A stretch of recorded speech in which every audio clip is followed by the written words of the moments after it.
dhalinyarada waxaa ku ajaba inuu noqono dad pragmatic dad runta hortaagan anigu waa koleyntiina iyo badan kale way codanaysaa ninkaa codanaya wuxuu ku talagelayaa janno kuuma hayaan intaan kaa saara halkan imika ku gelmaayo janno iyo barwaaqo iyo xarraga iyo waxa timaa waa xiiraya suwaalka sugulajina midkaa kale adag baan idin xidhaya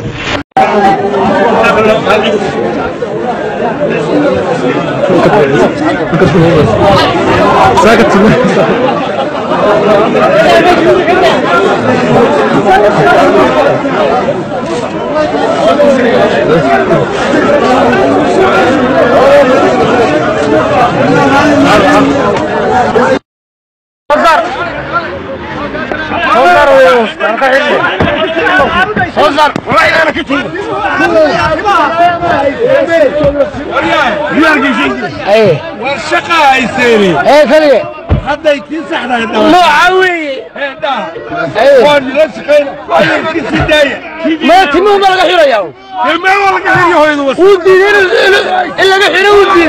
والله حيرة يا والله حيرة يا والله حيرة يا جل ما حيرة يا ما كل إلى الوقت حيرة والله حيرة والله مكان حيرة يا ما أقبل يا والله يجيبوا من حيرة والحيرة يا إيش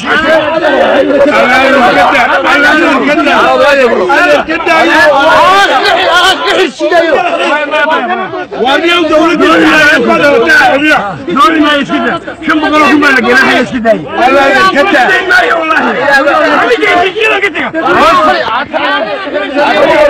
والله ويني ما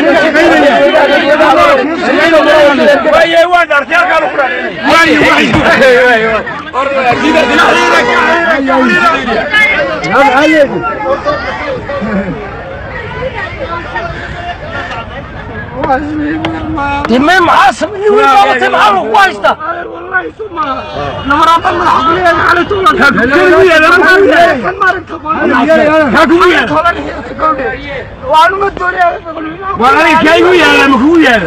garyaqaan muwaariga cabdi ismaaciil oo ka mid ah xarunta xuquuqul insaanka madaxa bannaan ee Somaliland ayaa sheegay inay sharci booliska u fasaxayaan aanu jirin inay timaha ka jaraan dhalinyarada isla markaana ay boolisku sharciga gacantooda ku fuushanayaan waa sidoo hadalka u dhigay isagoo arrimahaasi ka hadlayaana wuxuu yiri arrinkan dhalinyarta timaha laga xirayo oo labada cisho ugu dambeysay baraha bulshada aad u haystay runtii waa arrin warwar la weeye waana sharci darro sidoo kale waa tacaddi xuquuqul insaan dastuurka Somaliland iyo xeerka booliska ay maalintii dhawaataan saxiixin golaha wakiiladu wuxuu booliska saaraya mas'uuliyadda booliska laba qodob ugu waaweyn oo ah inay boolisku ixtiraamaan oo ay raacaan qaanuunka oo ugu sareeyo dastuurka Somaliland maadaama uu dastuurku farayo inay boolisku raacaan oo ixtiraamaan dastuurka iyo shuruucda u yaala dalka wuxuu sidoo kale dastuurku ka mamnuucaya booliska wuxuu ka mamnuucaya muwaadiniinta in loo geysto tacaddi kasta oo jireed maskaxeed iyo mid moral ahaanba boolisku markaa waxay jabiyeen mid ka mid ah mas'uuliyadihii loo aasaasay hay'adda booliska ama komishanka booliska oo fariya dastuurka Somaliland iyo xeerka booliska ee maalintii dhawaataan golaha wakiilada ansixiyeen nidaamka dowladnimada Somaliland wuxuu ka kooban yahay 3 hay'adood oo islaaleen oo kala ah baarlamaanka fulinta iyo garsoorka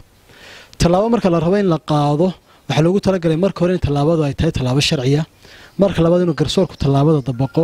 marka saddexaad in waaxda fulintu ay fuliso oo wakiilada tahay komishanka booliska waxa nasiib darro ah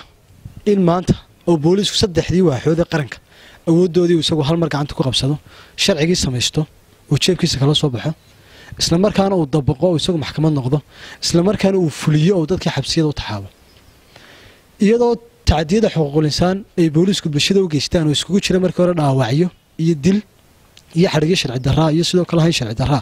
ay ku soo darsatay maanta tan oo anagu arka aragtideeda inay tahay torture loo geysanayo dhalinyarada reer Somaliland dhalinyarada runtii oo ka mid ah tiir weyn oo qaranku leeyahay dastuurkuna uu dhiirigeliyay in dhalinyarta la ixtiraamo la ilaaliyo oo sidoo kale mashaakilaadka iyo nololaha kale ay la daaladhacayaan in lagu ixtiraamo oo tahay shaqo abuur iyo fursado kale loo sameeyo laga jihaynayo xabsiyada in loo sameeyo in maanta lagu la kaco falal arxan darro oo wadooyinka dhexdoodii iyadoo aanay maxkamadda ku xukumin dhalinyarta timaha laga xiro sidoo kale aanu dambi ahayn qofku hanaanku u nool yahay iyo sidoo labisanayo iyo sidoo timihiisa u xiranaya isaga u taala waa dalku dimuqraadi shuruucda qofku xaq buu leeyahay hanaanku u nool yahay iyo sidoo labisanayo dembi uma yaqaano dastuurka iyo xeerka ciqaabta gutoona haddii maanta dhan la baadho meel ay kaga jirto qofku heerin steelka ama qaabku timaa xiranaya kuma jirto